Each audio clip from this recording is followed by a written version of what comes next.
Banjir bandang melanda kota dan Kabupaten Cirebon pada Jumat 17 Januari 2025 malam kemarin. Akibat hujan deras terjadi pohon tumbang berjenis randu. Warga yang terdampak menyebut banjir kali ini cukup besar, bahkan ada 2 mobil minibus yang lumayan di luar prediksi. Assalamualaikum warahmatullahi wabarakatuh. Tribuners, jumpa kembali dengan saya Mahmud Mubarok, konten manager Tribun Cirebon.com. Tentu di dalam program Golf Talk atau Government Talk. Dan kali ini sudah ada tamu istimewa saya, Kepala Badan Penanggulangan Bencana Daerah Kota Cirebon, Bapak Andi Bobo, Esos MSI. Kabar Pak Andi? Alhamdulillah baik, sehat selalu Pak. Sehat selalu ya, walaupun musim hujan sekarang. Luar biasa. Sampai tengah malam hujan terus, pagi-pagi hujan terus. Update terakhir nih, setelah ya hampir 2 minggu atau awal Januari ya sampai sekarang, kemudian minggu kemarin juga ada kejadian yang juga cukup luar biasa. Update terkini apa nih Pak yang terjadi di lapangan? Sebelum saya melaporkan update terkini, memang saya perlu menceritakan kronologisnya dulu ya Pak. Mulai dari awal tahun 2025 ini, mulai dari sampai dengan 31 Mei 2025, Kota Cirebon itu sudah menetapkan status siaga darurat bencana. Ada warning lah ya. Ada warning untuk kita semua berdasarkan update informasi data dari BMKG.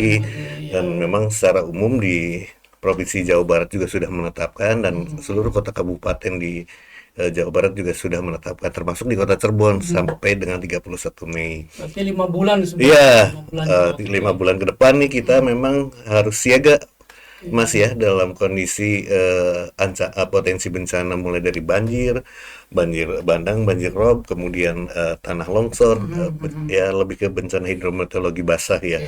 Dan kejadian kemarin di tanggal 17 Januari memang khusus di Kota Cirebon memang kalau saya pribadi itu di luar prediksi kami ya, artinya banjir yang tergolong, kalau untuk Kota Cirebon itu tergolong termasuk yang parah ya, betul. Karena terjadi di 4 kecamatan, kita ada 5 kecamatan yang tertimpa. Hanya satu yang selamat. Kecamatan Kejaksan, alhamdulillah 4 kecamatan dan 9 kelurahan di besar ya, itu udah hampir semua gitu. Iya, hampir semua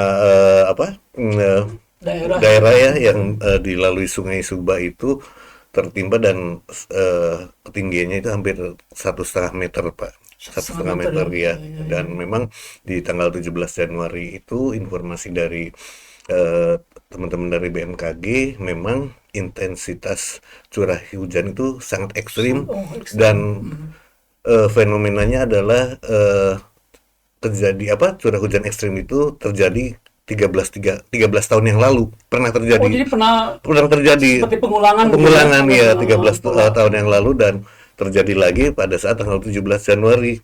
Dan alhamdulillah memang posisi saat ini yang tadi sempat ditanya posisinya seperti apa nih sekarang, alhamdulillah posisinya memang ketika kejadian memang ada sekitar 105 warga kami di Kota Cirebon itu, di Kecamatan Lemongku, Kecamatan Kesepuan, Kecamatan Harjamukti, dan Kecamatan Kesami itu ada 105 yang mengungsi dari rumahnya karena rumahnya terendam banjir dan sampai 1,5 meter itu betul. Kemudian di hari kedua alhamdulillah karena memang banjirnya, airnya sudah surut di rumah, jadi keluarga yang mengungsi, warga yang terdampak banjir tersebut, hari kedua, hari Sabtu siang, Sabtu sore itu sudah kembali lagi ke rumah. Jadi posisi sekarang itu memang sudah ada di rumahnya masing-masing untuk membersihkan ya, karena memang pasca banjir itu mulai dari rumahnya yang banyak lumpur, kemudian juga mungkin juga ada dokumen-dokumen yang terendam, barang-barang yang terendam, dan itu memang sebagian warga yang terdampak itu sedang membersihkan, dan prosesnya mudah-mudahan tidak ada kendala, karena memang ada beberapa laporan beberapa warga yang terdampak seperti kehilangan kartu keluarga, dokumen-dokumen kependudukan. Tetapi kemarin kita setelah kejadian itu alhamdulillah Pak PJ Wali Kota itu langsung mengumpulkan kami, Pak, seluruh perangkat daerah, artinya bagaimana penanggulangan bencana di Kota Cirebon ini berjalan dengan cepat, tepat, dan efektif. Dan alhamdulillah kami di perangkat daerah termasuk BPBD Kota Cirebon sebagai leading sektor terkait dengan kebencanaan, alhamdulillah bisa melaksanakan dan insya Allah bisa memberikan pelayanan yang terbaik kepada masyarakat Kota Cirebon yang khususnya yang terdampak bencana banjir gitu. Berarti sampai sekarang udah seminggu, berarti tidak ada lagi mengungsi ya? Ya, posisi sudah ada di rumah masing-masing. Iya betul. Ini emang tergolong parah kan, yang saya tahu tuh biasanya lemah wungkuk itu bebas dari Ya banjir. betul. Dan tahun sekarang kena. Nah, satu lagi sampai lupa, pertama curah hujan itu tinggi ekstrim dan 13 tahun terakhir itu kejadiannya Iya, ya, Pak. Ditambah memang posisinya di pantai itu sedang naik, Rob. Oh. Jadi memang aliran airnya itu Iya, iya. terhambat. Jadi memang biasanya kan kalau di Kota Cirebon, saya selama di BPBD 3 tahun di BPBD Kota Cirebon ini 2-3 jam surut. Surut ya. Nah, ini hampir 6 sampai 8 jam. Iya. Jadi kejadian peaknya itu waktu itu tanggal 17 Januari jam 8 jam 9 malam baru surut itu ketika menjelang subuh, Pak. Yang subuh ya. Baru mulai agak surut. Dan memang jadi banyak faktor lah kemarin tanggal 17 Januari dan memang menjadi bahan evaluasi kemarin juga untuk kami di pemerintah kota, Pak, sesuai dengan arahan dan instruksi Pak Wali, segera melakukan identifikasi, Pak, mulai dari yang secara struktur, artinya kita lihat infrastrukturnya ya, mulai dari kondisi sungai-sungai, drainase yang ada di wilayah kota dan juga termasuk teman-teman BWS ya, artinya karena memang ada sungai-sungai yang kewenangannya kota dan juga sungai-sungai yang di kewenangannya BWS. Dan alhamdulillah kemarin juga komunikasi koordinasinya sangat cepat dan alhamdulillah beberapa kegiatan seperti 2 hari kemarin di Sungai Kesunean dan Sungai Derajat kita melakukan pick up ya, artinya bebersih sungai karena memang pasca banjir sampah-sampah ya, sampah apapun ya, ada batang pohon yang sampai panjangnya 20 meter ya, 20 meter. iya itu ke bawah itu. Gimana itu ya? Jadi kami ketika membersihkan itu sampai bawa sensor, sampai potong-potong karena memang kalau diangkat nggak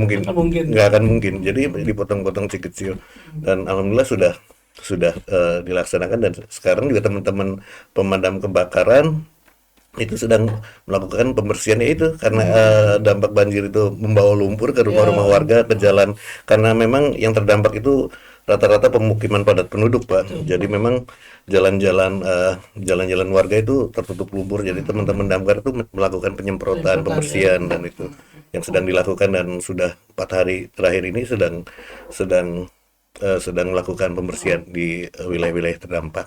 Ya kalau kita lihat sekarang kan 2-3 hari terakhir juga curah hujan cukup tinggi juga ya. Betul. Artinya ya ini tingkat kewaspadaan harus terus makin Oh tinggi. iya betul. Ya memang ketika kita menetapkan siaga darurat bencana hidrometeorologi ini memang seluruh stakeholder ya, baik pemerintah, masyarakat, terus teman-teman TNI, Polri, semua posisinya siaga semua masih ya. Dan memang kita dari BPBD selalu update informasi ya terkait dengan info-info cuaca, kemudian juga terakhir kemarin juga di Pekalongan kalau nggak salah itu kan kejadian longsor itu sampai memakan korban jiwa dan kita ya kalau bencana kan tidak tahu kapan datangnya, terus kemudian tempatnya di mana dan yang kami fokuskan adalah edukasi ke masyarakat dan kami juga punya, artinya di setiap kelurahan di wilayah itu ada namanya kelurahan tangguh bencana. Jadi ya artinya bentukan dari masyarakat ya. Jadi lebih paham ya kelompok masyarakat yang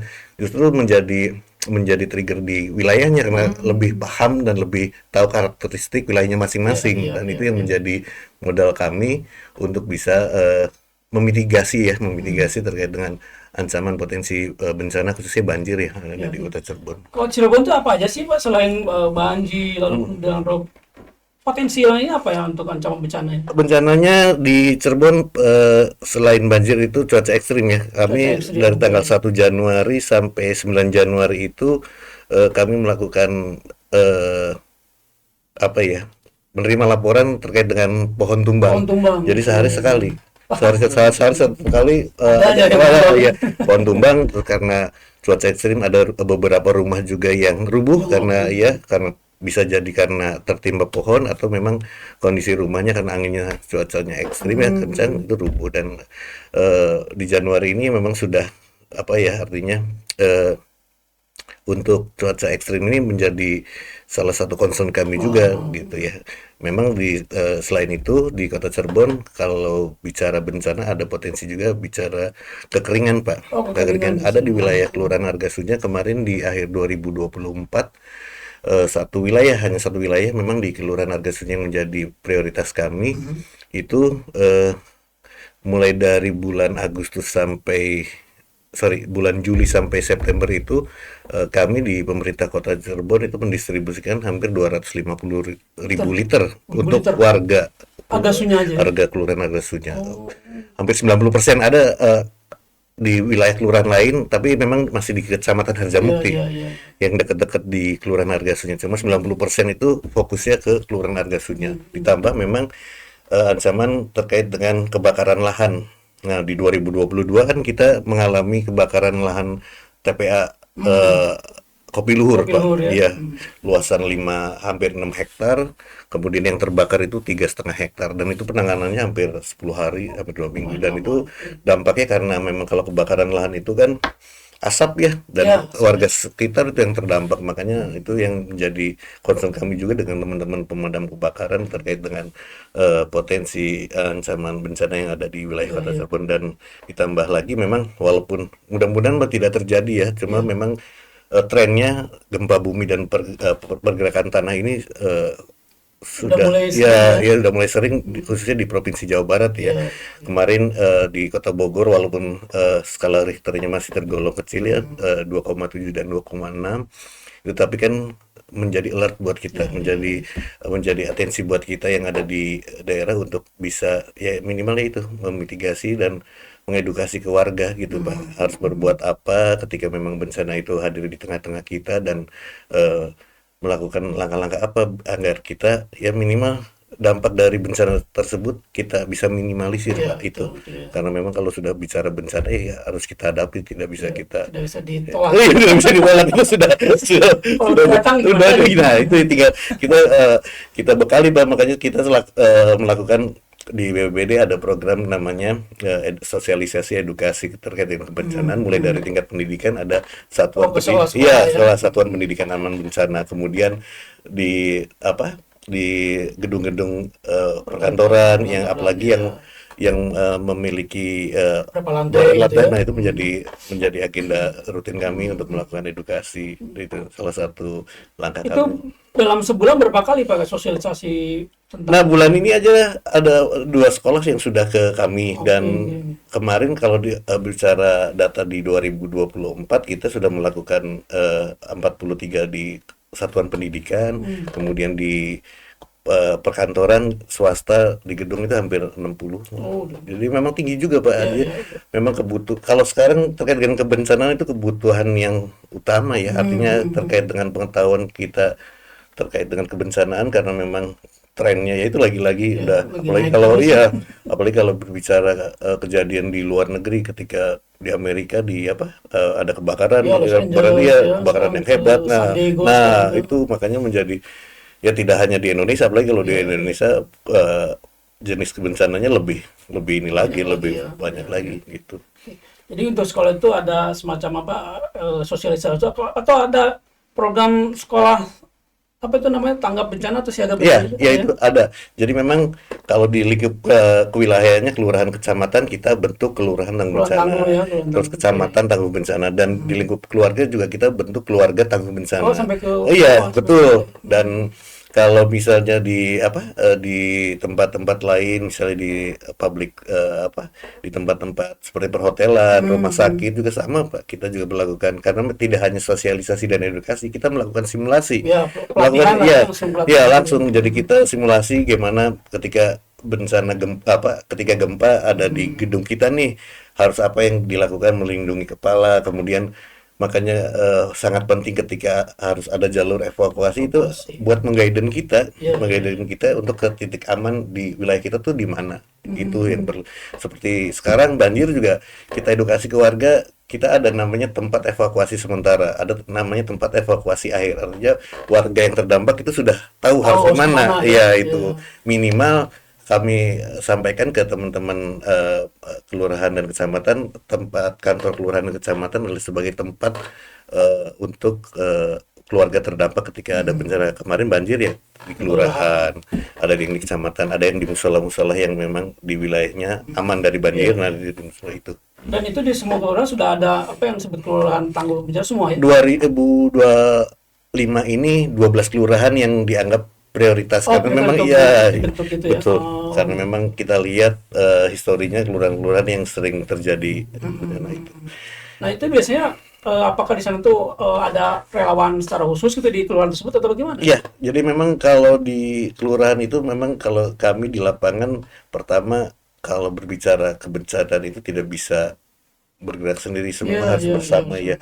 Jadi kalau kami di kalau setiap pertemuan di tingkat provinsi dan tingkat nasional, BPBD itu selalu menekankan kita Superman saja tidak cukup, kita harus bentuk super team, mulai dari masyarakatnya, mulai dari dunia usahanya, teman-teman medianya, akademisinya, kemudian teman-teman TNI Polri, kita pemerintahnya semua harus bergerak. Nah sama di kelurahan juga.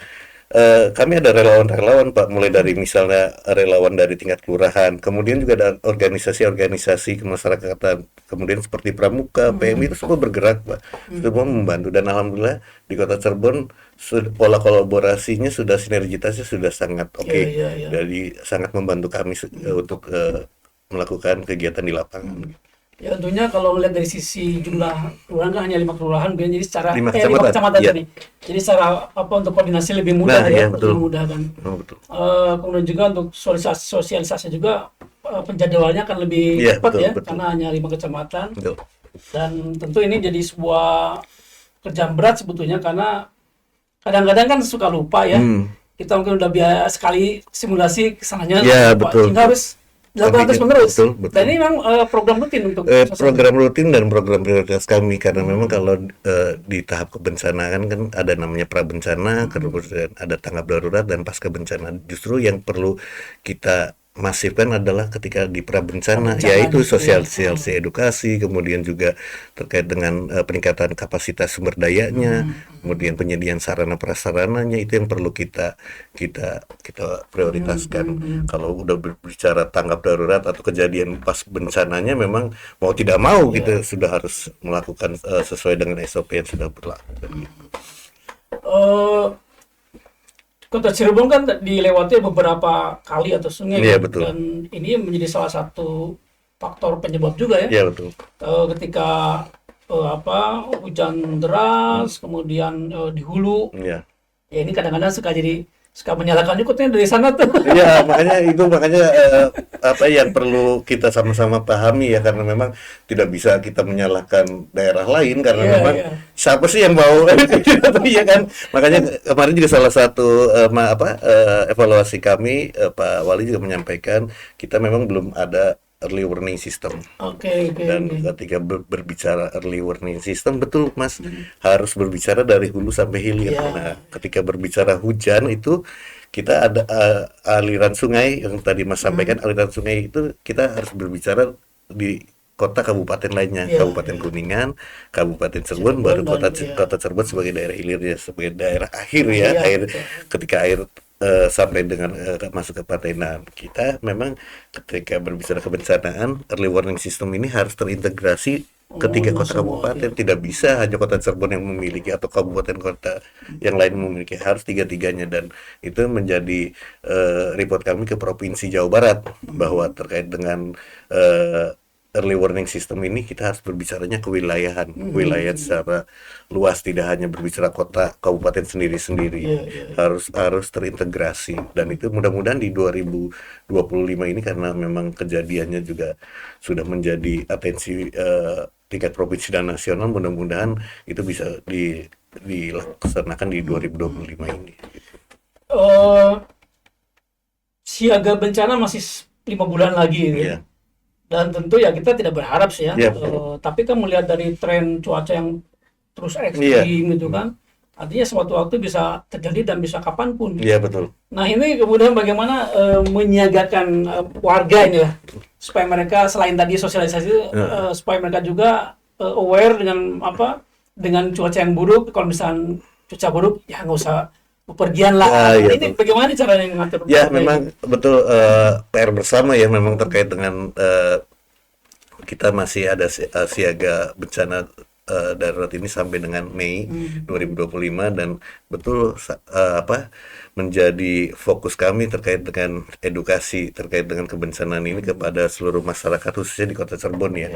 Jadi memang peran dari kami, kemudian dari teman-teman kelurahan kecamatan, karena memang di kelurahan kecamatan sebagai pemangku wilayah yang langsung bersentuhan dengan masyarakat, itu juga perlu untuk semakin dipus gitu ya, informasi-informasinya. Dan salah satu yang menjadi program dan unggulan kami di Kota Cirebon adalah layanan Cirebon Siaga 112. 112. Ya, artinya yang bisa dimanfaatkan oleh masyarakat Kota Cirebon ketika menemui atau melihat atau yang bersangkutan mengalami kegawat daruratan maupun kebencanaan. Itu yang kita edukasikan. Jadi termasuk juga ketika meminta informasi apapun bisa melalui Cirebon Siaga 112 dengan menelpon masyarakat jam berapapun, karena kami layanannya 24 jam. Tugasnya standby. Standby karena call taker kami dibagi 3 shift 24 jam dan gratis free. Artinya ketika pulsa handphonenya kosong, karena itu bisa langsung nyambung. Dan itu yang kita push ke masyarakat untuk bisa memanfaatkan layanan Cirebon Siaga 112 itu. Jadi ditambah memang kalau apalagi sekarang memang harus kita di BNPB itu ada Inaris. Artinya ada aplikasi Inaris, jadi ketika kita mendownload tersebut, jadi aplikasi itu sudah sangat membantu sekali ketika kita karena paketnya tagging sesuai dengan handphone yang kita bawa.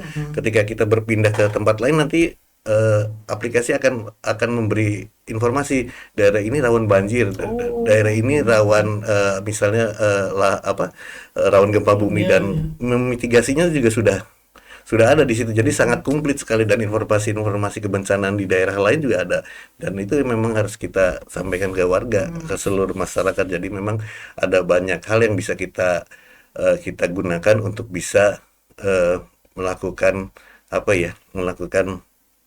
mitigasi awal lah ya. Ketika kita apalagi sekarang musim liburan, makanya saya juga kemarin ke teman-teman perangkat daerah, terutama teman-teman dinas pendidikan juga. Paling mudah, apalagi sekarang bicara anak-anak sekarang kan pasti punya gadget. Udah install, download itu Inaris personal itu. Jadi ketika yang bersangkutan itu sedang melakukan perjalanan liburan ke daerah tertentu, dari itu akan langsung otomatis karena taggingnya langsung ke gadget kita. Jadi otomatis kita berada misalnya di Lembang. Di Lembang ini ternyata ancaman bencananya longsor. Nah, harus seperti apa, dan jalur amannya seperti apa. Nah, itu semua ada di itu sangat membantu, dan di pusat udah sering memberikan memberikan penekanan kepada kita untuk segera masyarakat untuk bisa memanfaatkan ini gitu. Jadi memang kalau di Kota Cirebon penggunanya udah banyak belum, Pak? Kalau untuk lingkup pemerintah daerah mungkin kalau saya bisa itu sebagian besar udah pakai, cuma masyarakat nih Pak. Masyarakat karena memang ya itu lagi-lagi antara saya juga harus memang kita belum bisa mengukur karena belum melakukan pendataan ya. Kalau saya sekarang kan Mas kan baru tahu kayaknya yang ada di ruangan ini, saya yakin tiga-tiganya belum itu sebagai ini lagi analogi sederhana saja lah ya.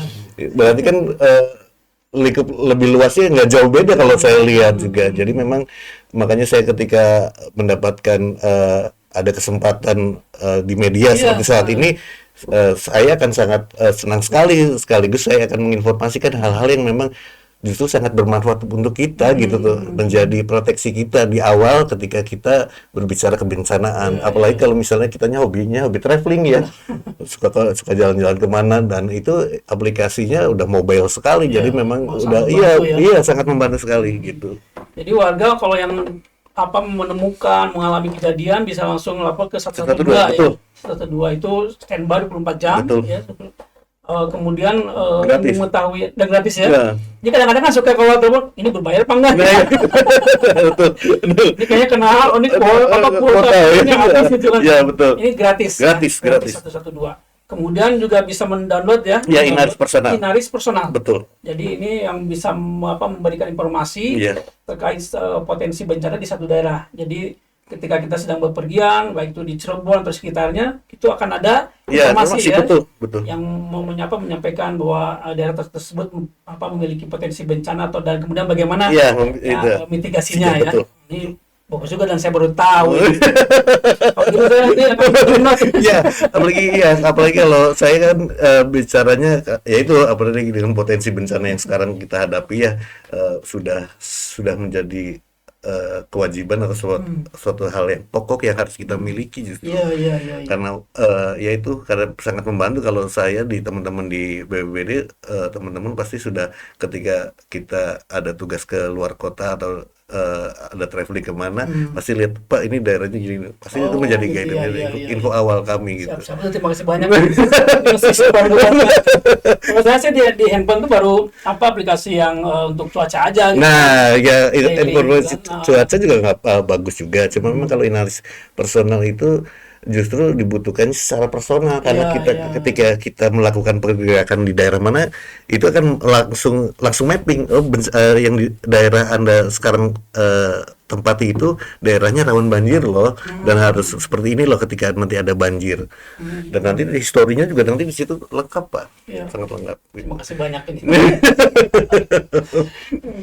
Kemudian tadi ada disebutkan tentang potensi yang lainnya yang juga sebetulnya harus jadi perhatian kita semua, itu pergerakan tanah ataupun gempa bumi. Betul. Karena kan Cirebon ini dekat dengan sesar Baribis, betul. Baribis dan ya sih kalau melihat kata pakar itu sedang bergerak melihat ini. Nah, dan sekali lagi kalau bicara gempa bumi, kalau sesuai dengan kejadian kemarin terakhir yang misalnya di Sumedang itu, sesarnya ditemukan ketika kejadian gempanya sudah terjadi. Dan tidak, saya bukan menakut-nakuti, karena siapa tahu ternyata di tanah yang kita pijak sekarang ini ternyata ada sesar yang memang yang tadi Mas sampaikan ternyata aktif. Artinya kalau saya lebih menekankan ke kesiapsiagaan kita. Artinya jangan menganggap sebelah mata lah terkait dengan kebenaran, apalagi sekarang kejadian-kejadian di wilayah Indonesia ini sudah sangat banyak sekali yang menjadi peringatan untuk kita untuk selalu mencintai lingkungan Pak, karena memang kemarin pasca banjir kami lihat-lihat ketika kami clean up di Sungai Kesunian dan Sungai Derajat itu banyak didominasi sampah rumah tangga, dan memang itu menjadi PR kita bersama artinya melakukan hal-hal yang sebenarnya kan simpel Pak, membuang sampah pada tempatnya aja ya Pak. Nah, tapi memang itu menjadi PR kita bersama supaya kami dari pemerintah juga menyediakan sarana prasarana yang memadai untuk warga bisa melakukan pemilahan sampah dan itu memang harus semuanya harus bergerak gitu. Kalau jumlah personel BPBD ini cukup Pak? Kalau berbicara ideal ya tidak Pak, kami di BPBD 43 personil Pak. 43 dan kerja kami 24 jam dibagi 3 shift per satu shift 8 jam dan berbicara kemarin aja 9 kelurahan kalau dibagi 43 hanya berapa orang dan kemarin kami prioritaskan memang kalau di kami di BPBD karena kami memprioritaskan daerah yang berpotensi mengancam kehidupan kita, mengancam tingkat resikonya lebih tinggi. Jadi memang kemarin itu hanya beberapa kelurahan dari 9 kelurahan, tim yang banyak turun itu di 5 kelurahan, 4 kelurahannya kami hanya mengguiden dengan Pak Lurah Pak Camat informasi koordinasi, dan alhamdulillah teman-teman Pak Lurah Pak Camat juga karena memang kami sudah kalau 5 kecamatannya sudah kami bentuk kecamatan tangguh bencana, jadi sudah bisa memitigasi terkait dengan penanganan dan evakuasi warga terkait dengan banjir kemarin. Dan alhamdulillah kemarin ya tidak ada korban jiwa itu. Personel ya masih belum ideal, anggaran juga. Ya sama satu paket ya. Ya kalau kami berbicaranya dengan potensi yang kami miliki, kami manfaatkan betul-betul untuk bisa melakukan pelayanan masyarakat semaksimal mungkin, karena berbicara ideal semuanya pengennya ideal Pak, tapi kalau saya melihat dengan apa yang kita punya itu kita bisa memberikan manfaat kepada masyarakat Kota Cirebon, dan alhamdulillah Pak, kami punya SOP terkait dengan tidak hanya kebencanaan, layanan kedaruratan ya. Ketika ada pelaporan 15 menit sudah sampai.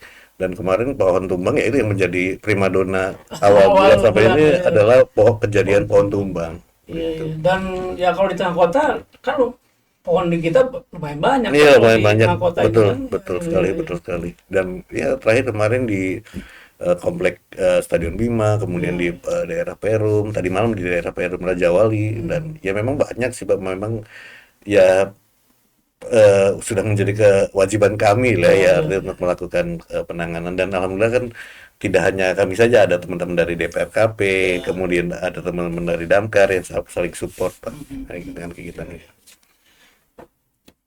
Terakhir Pak Andi, Yep. apa yang akan disampaikan pada warga, terutama warga Kota Cirebon terkait dengan potensi-potensi bencana yang mungkin ya bisa terjadi dalam masa siaga bencana ini sampai 5 bulan ke depan? Tentu ya harapannya tentu ya itu tidak terjadi, tapi tentu harus ada Betul. warning dulu nih dari Pak Andi. Iya, siap. Yang pertama memang kepada kita semua ya, yang khusus yang ada di Kota Cirebon, selalu mengupdate informasi terkait dengan betul tadi informasi cuaca juga nggak apa-apa. Cuma memang kalau kami lebih menyarankan terkait dengan aplikasi tadi, Pak, Inaris Personal tadi lebih detail. Kemudian juga terkait dengan lingkungan, minimal di lingkungan sekitar kita jaga, mulai dari sampahnya, drainasenya, salurannya, kemudian juga terkait dengan kitanya Pak. Kita harus sehat. Nah, itu harus menjaga kesehatan karena situasi saat ini kan dibutuhkan kesehatan yang prima nih Pak. Harus menjaga kesehatan kita. Kemudian juga yang terakhir, bencana adalah urusan bersama, dan kita sama-sama untuk bisa mengantisipasi dan menghadapi bencana apapun. Kalau kita bersama, insya Allah akan kita lalui dengan baik gitu Pak. Jadi gotong royong. Ya itu Pak, semangat gotong royong. Memang kalau dulu kita ada pelajaran dulu PMP ya Pak ya, PMP bicara gotong royong itu ternyata bicaranya sangat luas Pak. Terkait dengan bencana ya semua harus bergotong royong. Tidak bisa mengandalkan salah satu pihak saja. Semua harus bergerak. Kita bisa apa kita lakukan gitu. Jangan sampai kita menjadi tidak peduli terhadap terhadap lingkungan. Itu yang perlu kita sama-sama ya Pak, kita upgrade-kan itu. Terima kasih banyak Pak. Iya, sama-sama. Mohon maaf ini jamuannya. Saya justru pertama saya mengucapkan terima kasih Pak, karena kalau kami justru momen-momen seperti ini menjadi momen yang sangat berharga buat kami untuk menyampaikan minimal sedikit informasi terkait dengan manfaat ya, yang tadi seperti Inaris Personal, terus ada Cirebon Siaga 112. Itu menjadi ketika semakin banyak orang yang tahu dan memakainya, menggunakannya, itu semakin baik untuk kita untuk kedepannya gitu. Baik, demikian Tribuners, bincang-bincang singkat dan santai saya dengan Kepala Badan Penanggulangan Bencana Daerah Kota Cirebon, Bapak Andi Wibowo, Esos MSI. Kita akan berjumpa kembali dalam program GovTalk berikutnya dengan tema yang tentu sama-sama seru juga. Terima kasih. Assalamualaikum warahmatullahi wabarakatuh. Waalaikumsalam. Ini dari sini kan saya ada di CSB nih. Tuh, mana sih? Aduh, ada. Ayo, press dulu.